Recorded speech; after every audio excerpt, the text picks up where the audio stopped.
Source Force Podcast. The Source Force Podcast. The Source Force Podcast. The Source Force Podcast. The Source Force.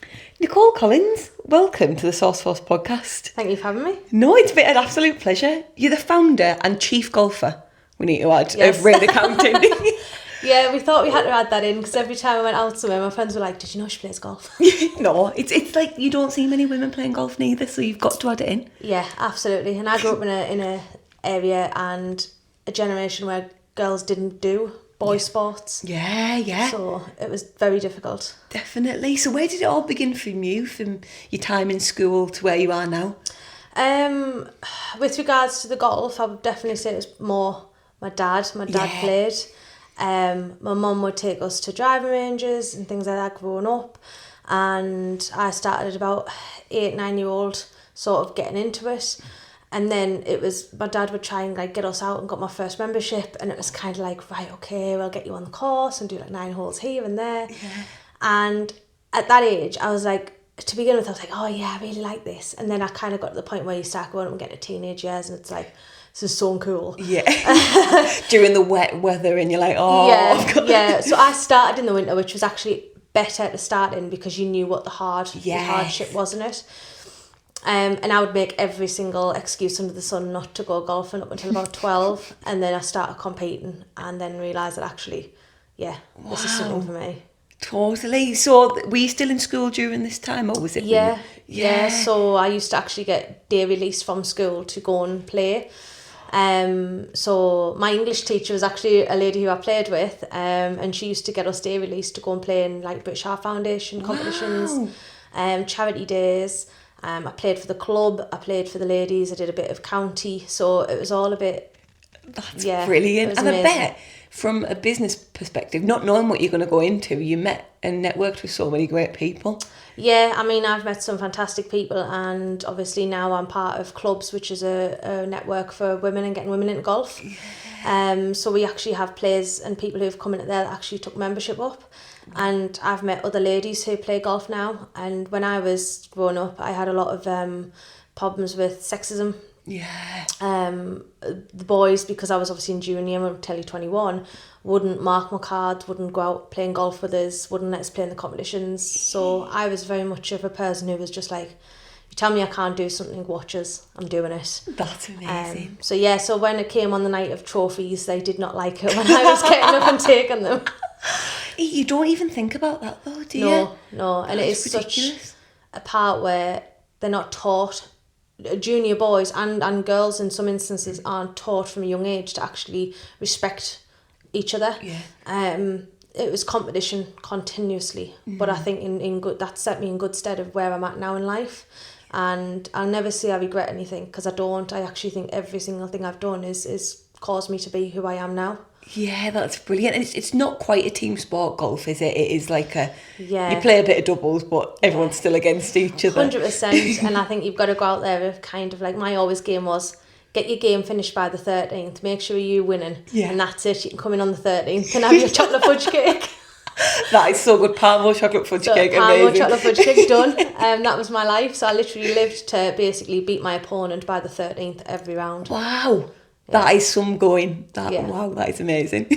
So you also wanted to be a marine biologist, am I right in saying that? Yes, I did from a young age. So originally it was start off as a vet. Yeah. And then realised I'd have to put dogs down, and I was like, I can't do that. No. And then I loved science, so I did a diploma. I went to college from the age of 13. So I started college in 13 and did a science diploma. So I actually have a science diploma, college science diploma. At 13, wow. Yeah, so that was kind of my sort of, I really like this. And I remember Christmases getting chemistry sets, and that was it. Me and my dad would like see if we could blow the magnesium up and all that sort of thing. And my dad was in the chemical industry, so to me it was a no-brainer, science. And marine biology also brought the love of the animals into it, so that was like kind of my go-to. But then I started competing in golf and got a place at Gateshead to do my college degree in golf. Oh, wow. Yes. That's amazing. So yes, I did that. That is brilliant. So how did the accounting come into it? I fell into it, so ultimately I started talking to one of my mum's friends who was doing it, and she's like, oh, it's great, you get to do this, that and the other.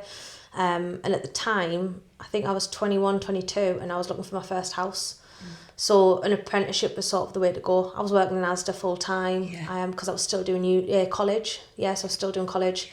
And I was kind of like, this is not going to cut it. Hourly work isn't going to get you a mortgage. So I took an apprenticeship and got my first house. And that's kind of where I fell into the love of sort of being able to be responsible for people coming and asking me, can I do something, and me being able to say no. Yeah.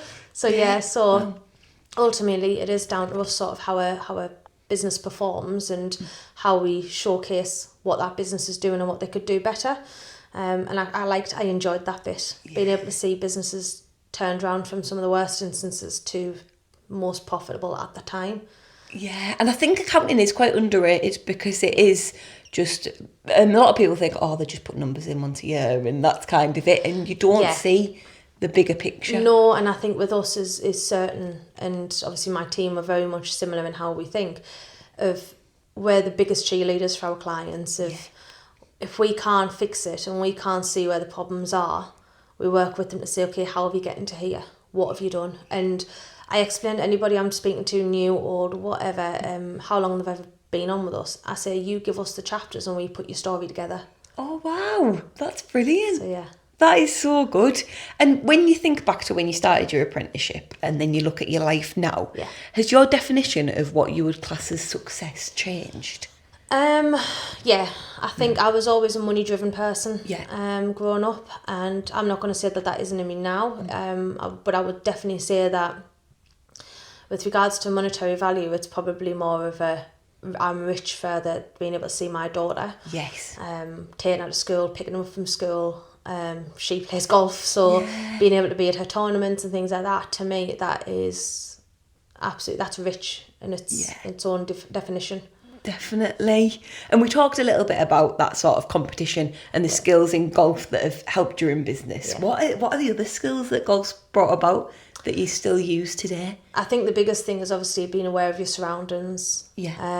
Obviously golf, you can be hit by a golf ball without you knowing, and you don't know where it's coming from. So obviously you have to be aware of where you are and what course you're on. Yeah. And it's like anything else, it's being aware of the room you're in. You utilising that and using that to your advantage whilst also giving something back to it. I don't think it is in anything you do, I don't think you should ever just take. I think you should always give a little bit, if not more than what you take. And it's the same on the course. You only ever play in the course. You never play in the people. It's the course you're trying to beat. I've never thought about that actually, because when I play golf, I'm like, oh, they're just better than me. But it is the course. Well, it's I mean, if you look at it the way of, look at the course you're playing, look at the surroundings, look at what you've got that's going against you. That person next to you is having to do exactly the same thing. Yeah. But ultimately, the biggest thing I kind of got taught was always go out with people better than you, because they'll always brush something off onto you. Definitely. And I think that's the same in business as well, isn't it? If you surround yourself with people that are where you want to be. Yeah, exactly. And you'll get something better. But also they'll learn something from you, because sometimes they'll forget things when they get to a certain level. You forget things of where you've been and what you've done. Definitely. And it's just good to just sort of go back and revisit that. Yeah. No, that's brilliant. And then we've talked about sort of the apprenticeship in accounting. What kind of made you were studying a golf management? Was it the golf It was degree? A sports diploma. Oh wow! So so with golf studies in it. So we had to teach. I got my PGA whilst I was. Oh wow! Yeah. So so how old were you at that point? I was 17. And PGA Pro. Yeah. Wow. So I got my PGA at the time. Yeah. By no means am I any that good anymore at all. I put my clubs down for about 10 years. So it took me a while, but I came back to it about 2 years ago, and I've still got the love, still got the bug for it. But I enjoy it more now because I'm not competing than I ever did. For fun. But yeah, ultimately it came started doing the diploma. I had the opportunity to go to America, and unfortunately I fell very ill. And it was I just went back into the sort of the work I was doing part-time in college, and thought, right, okay, let's do something a bit different. let's try and move up the ranks and do that. It wasn't really sort of where my love was, but I'm a go-getter. I don't like to quit. I don't like to say I can't try and move up. Yeah. I did a seasonal job at McDonald's and I was kind of like, right, 4 stars, Yes. said I can get them, I'm doing it. That is brilliant. So I like to try and do the best I possibly can in anything I'm doing. Yeah, and what made you go through the apprenticeship route rather than the typical university? I've never been I can't sit exams. Yeah. Very, very difficult for me. That's not to say that I haven't. I've done it. I've done university. But it was very much of a case of I got so nervous and so in my own head about it. I kind of just turned around and said, I just can't do these. And I always did BTECs. I always did diploma. Because it was written work, it was show what your findings are, your methods, all that sort of stuff. And that to me has the science involvement in it, regardless of what I'm doing. So that serves its purpose in what we were doing. And I'm a very hands-on person. I like to get my hands dirty. So being on the job, looking after, I think at the time, I was given 3 different companies' accounts to look after from start to finish. And that's how apprentices started. Very rare, because ultimately you get an apprentice in these days and it's like, right, go make the teas. Yes. Go and watch this person. Answer the phone. Exactly, yeah. Whereas I wasn't. I was very much of, right, these are 3 accounts. You're doing payroll, you're doing accounts receivable, accounts payable. You're doing the last set of accounts at the year end and we'll check them.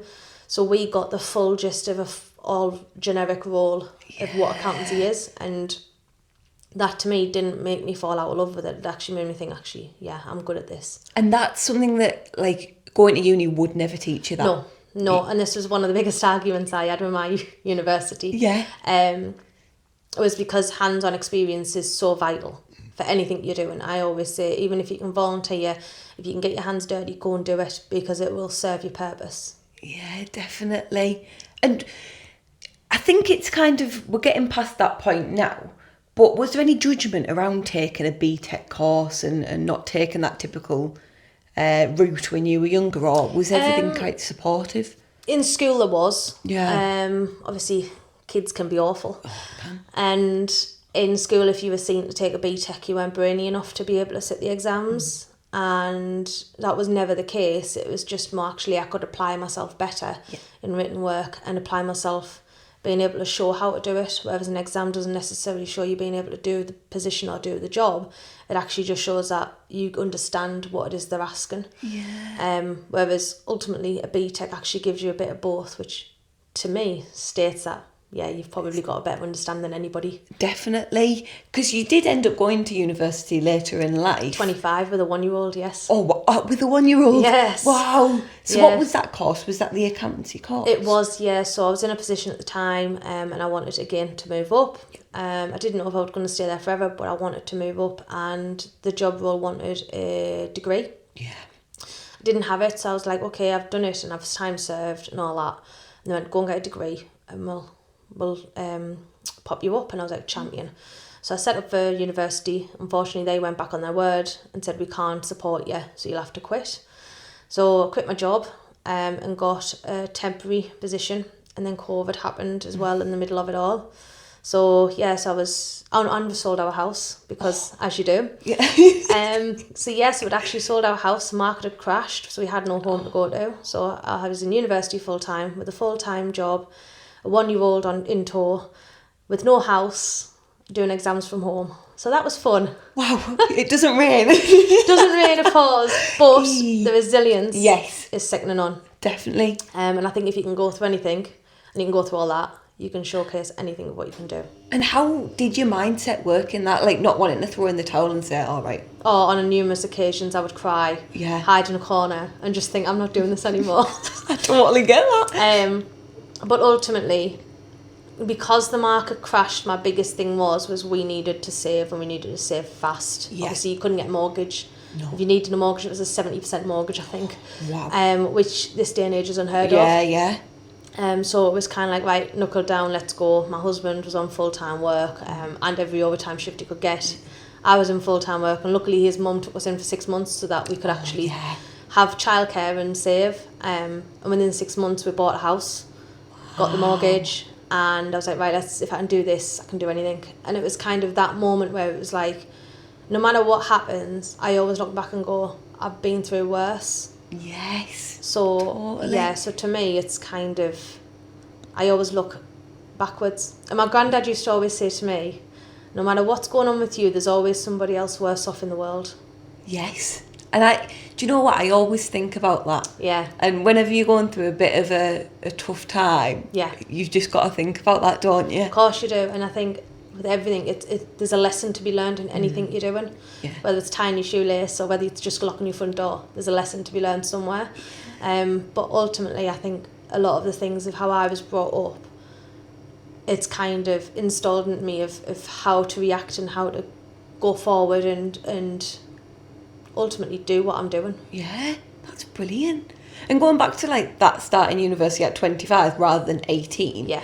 and you've got a bit of experience behind you, do you find that your mindset was different? 100%. Yeah. 100%. I was in a class with, I think we had 18-year-olds all the way up to 50-year-olds. And it was an amazing, obviously, experience to do. However, I would never do it again. Yeah. I'd never do it in a million years, and I wouldn't tell my daughter to do it. Yeah. Purely because it didn't serve the purpose I needed it to. Ultimately, I got my degree, and I'm very much exactly where I want to be now. Yeah. But it wasn't something that I needed. Yeah. I think I did it because of a job that I was going for at the time. Yeah. So it's done its purpose, it's done its job, Yeah. but I think it's overrated. So if you look back now, do you think you'd still be at the same place having not gone to uni, or? I think, no, I don't think I would have. And I think it was just purely because of the resilience of sort of how we'd done it and how it's structured. Yeah. What we'd gone through, it was kind of like if you can do that and you go through hell with work or anything like that, it's okay. Well, if I can do that, I can do this. Yeah, that's it, isn't it? So no, it served a purpose of where I'm at, but in ultimate grand scheme of things of certifications and qualifications, I think hands-on is still 10 out of 10 better. Definitely. There's nothing that compares. No, definitely not. So you did a lot of volunteering when you were younger as well. Yes. What kind of things did you volunteer in? Was it just anything that came up, or was there something that you were passionate about? I've always helped people. So my grandma, who used to volunteer at somewhere called Haswell Cap. Okay. And she used to always take us as kids, and she volunteered at church. So I was always dragged along to church and Sunday school. So I'd volunteer there, tea and biscuits, because I always got an extra cup of custard cream. Oh, yes. So myself, my grandma would always take us, and my grandma was always in Haswell Cap and things like that. So we worked with disabled children and adults quite a lot. So as I grew up, from about 13, 14, I started kind of getting involved with what the school was getting involved with regards to youth clubs. Yeah. And disability charities and things like that. So I was always around it. And I always had something to give because I could have a laugh and a joke. And I'll be honest with you, they're probably the most wittiest people I've ever met. Oh, no, totally. They're absolutely cracking. So that kind of is where it started. And then I used to volunteer. So when your school closed down because it had teacher training day, I would volunteer at my old primary school. Oh, wow. And get taken in and sit in a classroom and take the kids out that weren't hitting their reading targets or maths targets, and they would sit with me and would go through everything together and do all of that. So yeah, to me it was always about sort of getting involved and having that extra curriculum, but giving something back. Yeah, definitely. And do you think them experiences have shaped how you run your business now? Yes. Yeah. And I think it's also shaped how I am as a mum. Yeah. Because I've learned a lot of how to be. Don't get me wrong, I'm not the most patient at all. I don't think anyone is. No, I don't think I'm the most patient. But what it has taught me is that actually there's always something that you can teach. And just taking that 5-10 minutes to just actually go through and understand what it is that's going through their head or what they're doing or anything like that. It's like, okay, what can we do different? Yeah. How can we change this? I'm a person who's always wanted to know how things work and how things tick. Yeah. So it's ultimately using that and sort of expressing that into how you're doing things as a person with other people as well as your children. That's so good. And do you think your experiences in volunteering has helped with your confidence, or do you think it's given you any other skills? My mum would say differently, but my mum would always say to me, you've been born with buckets of confidence, you. Yeah. She used to always say to me, go and sit with your sister and give her a bucket. And that was kind of, ultimately, I've always been confident up until I had my daughter, and I lost it, and I lost me. So that was a big, big part. So technically, the Nicole you're meeting now is not the Nicole you would have met maybe 10 years ago. Really? Yeah. Wow. And is it something that you're starting to get more, or Yeah, I have it's a difficult one, isn't it? Yeah, I have grown quite a lot. I have grown quite a lot in the last, I'd probably say 4 or 5 years. Yeah. I've really come out of my shell a little bit more. But I used to be able to just go in any single room and not be the centre of attention, but more of a just getting to know who people are and things like that. And I do a lot of that now, but I can't do it for as long. Yeah, yeah. And that's the unhinged side, unfortunately. But it is something I am working on. It is something I have grown back, and it's just come from time. Yeah, because you see people and you meet people for the first time and you don't ever expect the journey that they've been on. Yeah. So it's really interesting to hear that. It's different. I mean, I could talk to you all day about what's happened, but yeah, there's quite a few things. Yeah. Oh, bless you. Starting Rain Accounting. Yeah. How did that come about? That was my husband's fault.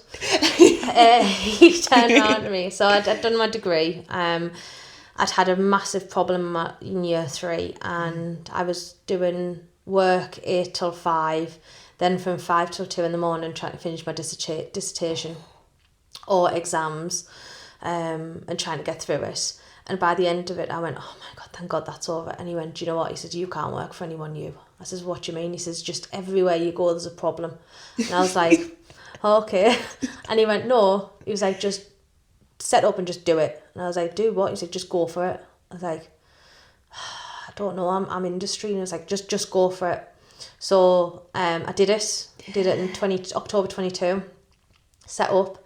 And by October 23, I was in a full-time. Wow. Yeah, with the first 2 members of staff as well. Yeah. So, yeah, it was kind of crazy how it had gone.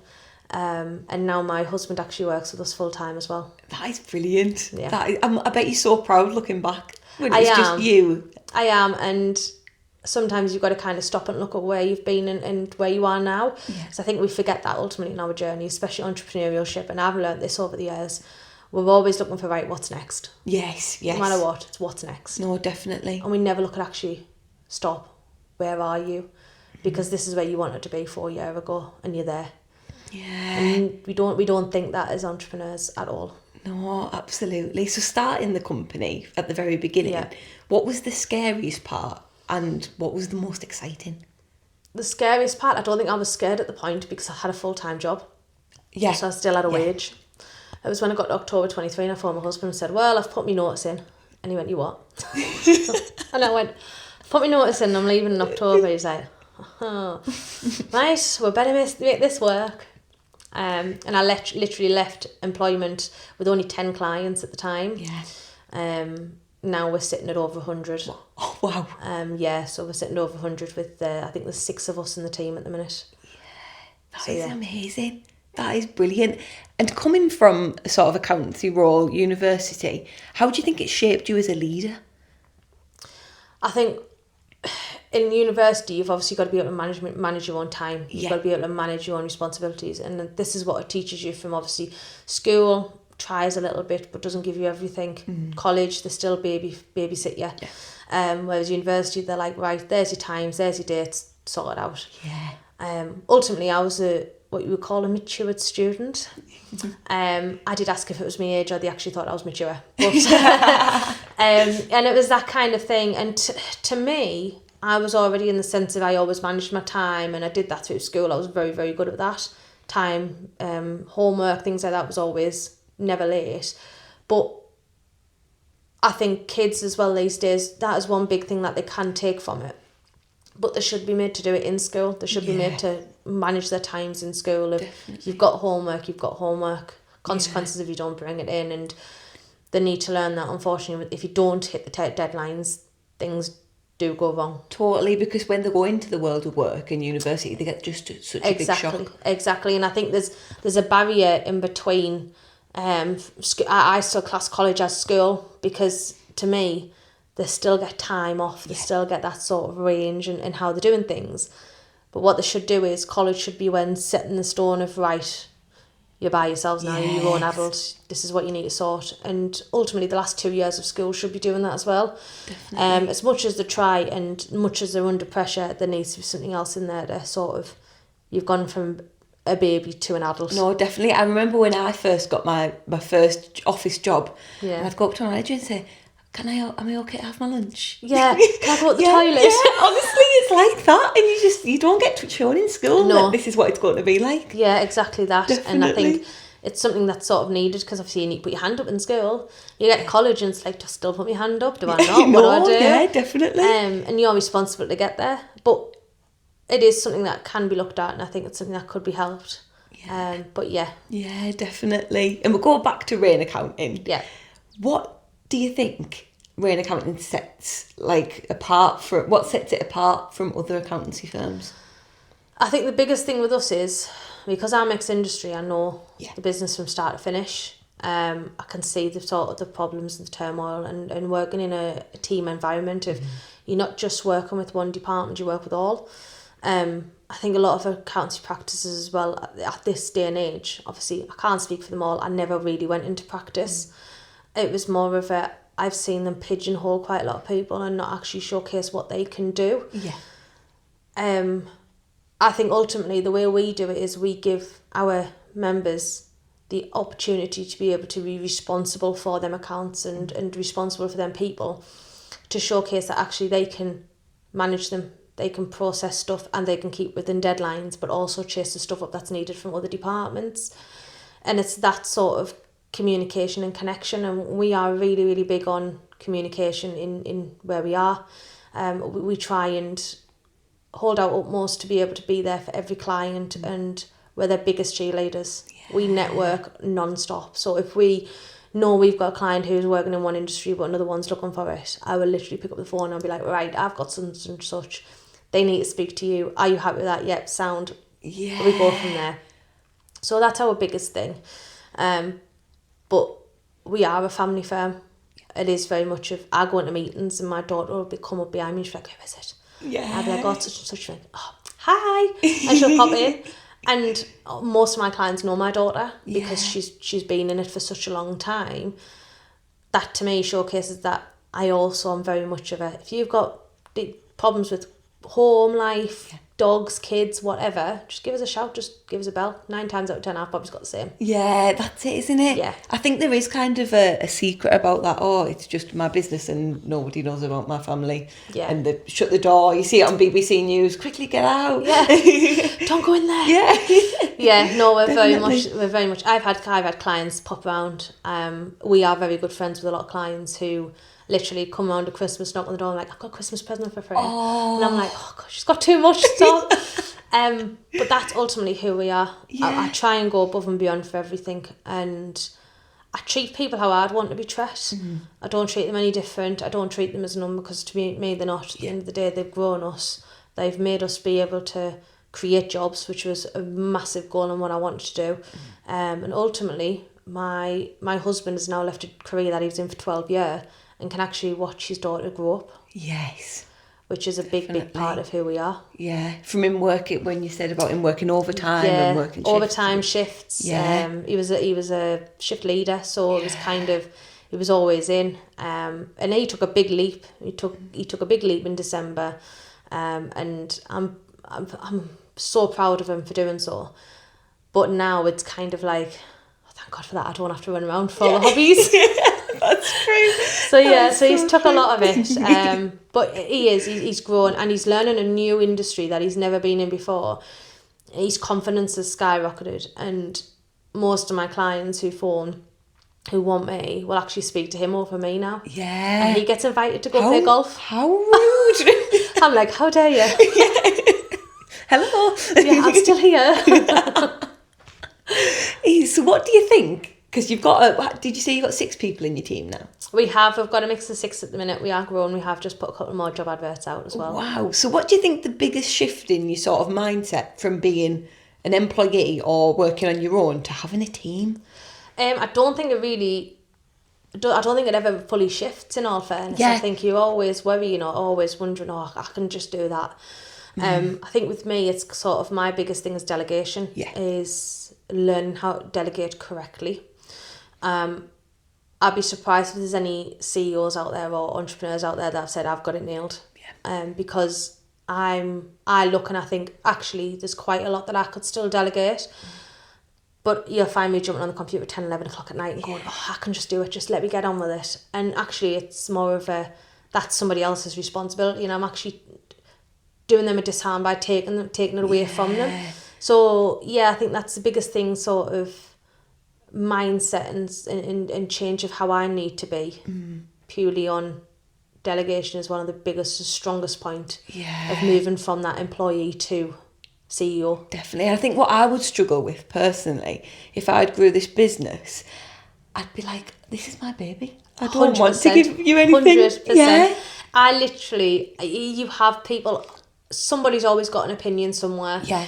And it's learning how to tune them out. Yeah. Just get rid of it. Let them have their opinions and say, that's very well, that's fine. It's your opinion, but I'm going to do it my way. Yes. And some opinions are fantastic because they'll be facts, but others not so much. And I think that's when you've got to kind of look and go, right, how would I do this if I was an employee? How would I do it as a CEO level? Yeah. And it's breaking them down and finding sort of the common ground. Definitely. Definitely. That's so interesting to think about, because people think about leaders as just, all right, okay, this is my decision. But if you're taking it into consideration, definitely. I think you've got to lead from the bottom, and I think the reason is because a lot of the people who are doing the work on the ground are the people who are going to know it better than the person on the top. Yeah. And if you can sit there with them and say, right, what's working, what's not, they'll give you the truth. They'll tell you exactly what's not working. And that's what you need, because that's the only way you can change as a person and change in what you're doing. Wow, that's brilliant. Thank you for sharing that. That's all. So you were a mum to a young daughter. Yes. Freya. How do you balance work and life? You don't, but you find a way. I've kept Freya involved in as much as possible. So if we're going out or we're doing work or things like that, she comes with us if she's off school.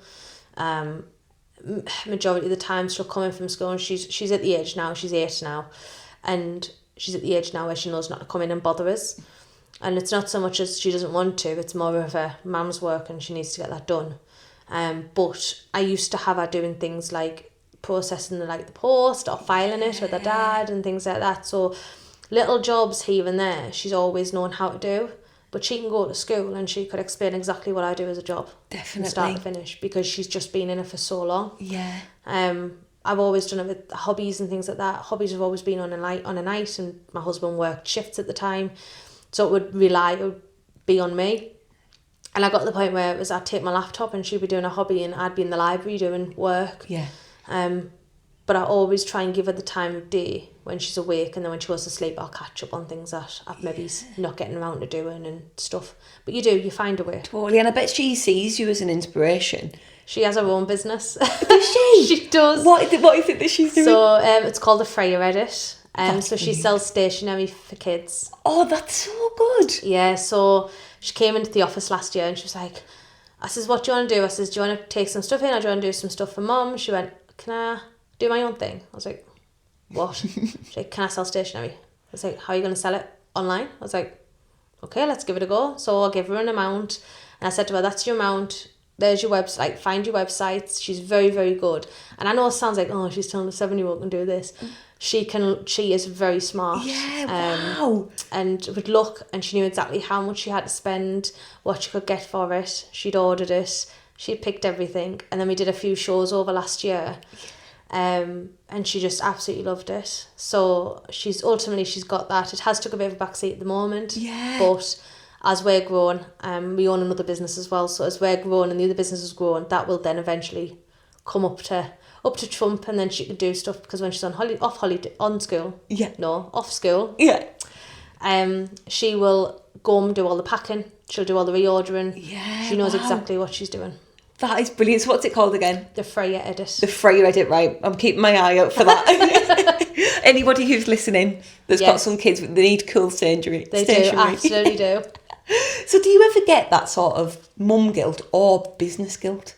100% all the time. Yeah. 100%. It's a difficult one, isn't it? It to is. balance? I mean, I've done a whole of January on tax season. And I said last year that this year I would be out of tax season and it would not be me doing it. And I was working 12, 15 hour days. Yeah, wow. I was working before Freya was up from school, Freya from up from bed, and then I was working after she'd gone to bed. I didn't do any school ones. I think I did one, if that. Yeah. And I didn't do any hobbies really. And weekends were just a no-go. And it was just constant because everything seemed to just hit at the wrong time. We took on some really large contracts. We were trying to advertise for new job positionings and all that sort of stuff. So ultimately, like I say, in anything I'm doing, I'm a hard grafter and I'll always get involved. And I wanted to be out of it this year. I didn't want to be doing it, but I did. And that was okay because at the end of the day, the business is still mine. Yeah. And I think we should get our hands dirty when we need to and not leave it at the team. So yeah, so mum guilt, 100%. Business guilt, I get it when I'm with my daughter or with my family because I'm thinking, oh, do you know, I could have just logged on, I could just do this. And I could no, like I need a sort of, I haven't found that switch off yet. Yeah, definitely. Because if you weren't working for yourself and working for someone else, you would probably be like, oh, right, this is my time.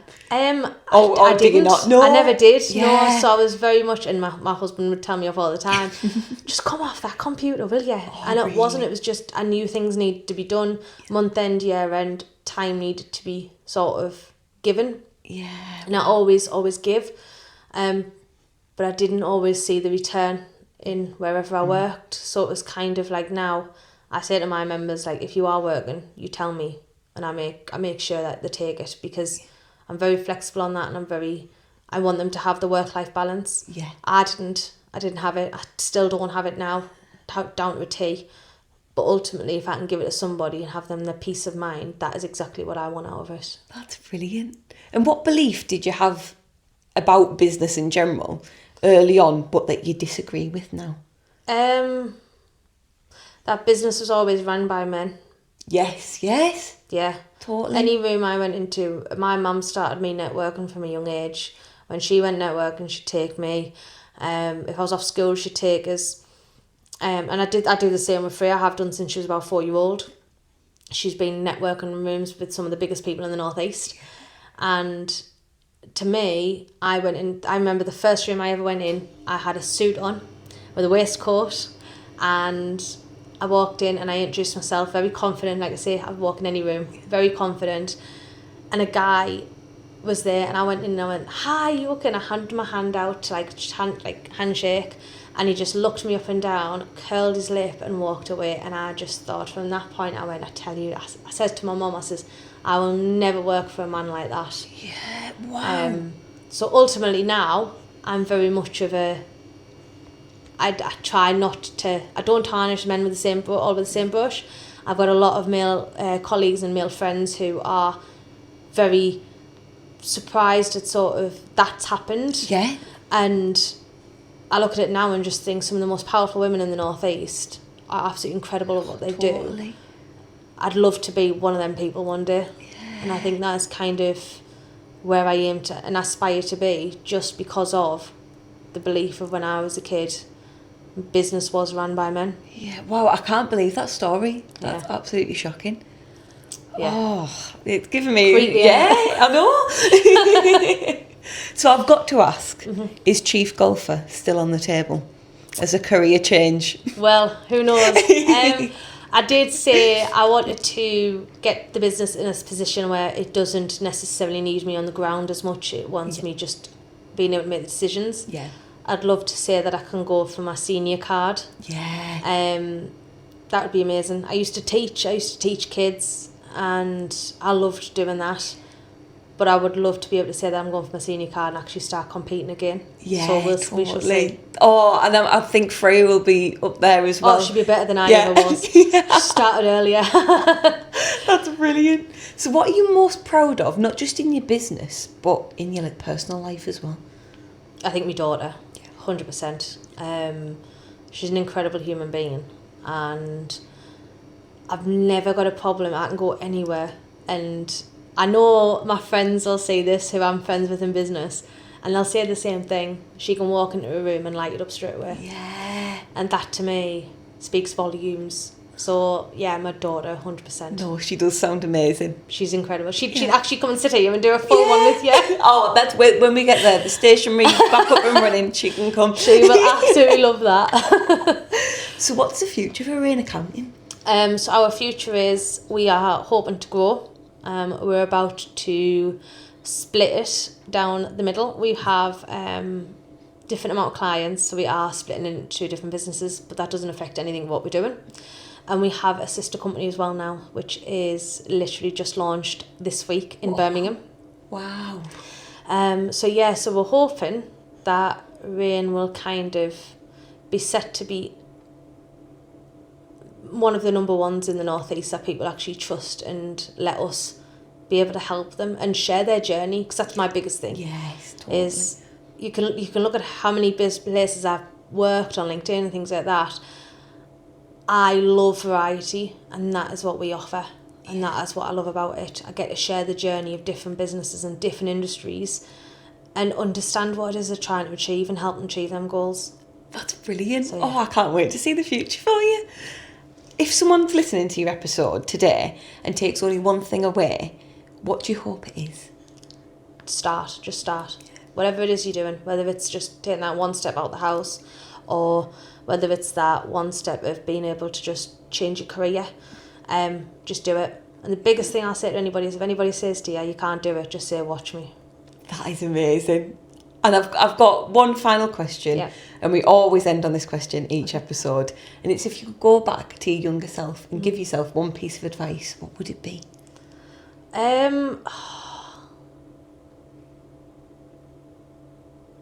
Have more belief in yourself, definitely. Yeah. Because I think I'm stronger than I ever thought I was. I like to say I've got skin like a rhino. I've never heard that before. That's good. Yeah, so I think, believe yourself. Believe in yourself. It doesn't matter what. I was bullied for a long, long time, and don't let it get to you as much as what you let it, because it doesn't matter. And then look at where you are now. Yeah. That is amazing. Thank you so much for your time No, today, thank you for Nicole. having It's us. been amazing. Thank you. Thank you. The Source Force.